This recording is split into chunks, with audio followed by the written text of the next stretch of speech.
Hi, no conspiracy theories but I think अब BJP का downfall शुरू होने वाला है। उसकी वजह ये होती है कि अगर आप हिस्ट्री का पैटर्न समझो तो आपको ये समझ आता है कि जब भी कोई पार्टी, कोई इंडिविजुअल या कोई बिजनेस या कोई कंट्री जब पीक पर होती है तो उसके बाद ही उसका डाउनफॉल होता है। डाउनफॉल आपका पीक पर आने के बाद ही होता है। डाउनफॉल कोई डाउन रहते वक्त ही थोड़ा ही होता है।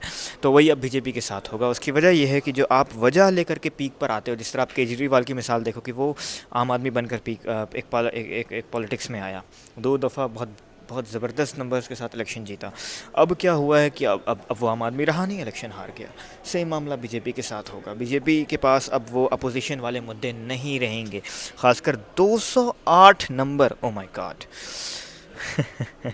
208 नंबर लाने के बाद मैं नहीं समझता कि बीजेपी के पास अब कोई ऐसा मुद्दा रहेगा कि अपोजिशन की वजह से वो कोई पर्टिकुलर चीज़ नहीं कर पा रहे।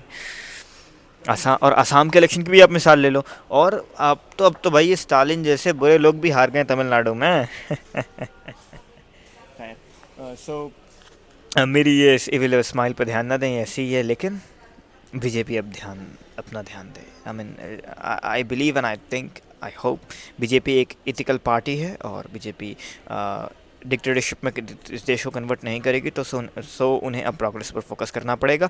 और हम मान गए नेहरू की और भगवान की गलती थी, लेकिन अब मोदी जी आ चुके हैं। What to do now?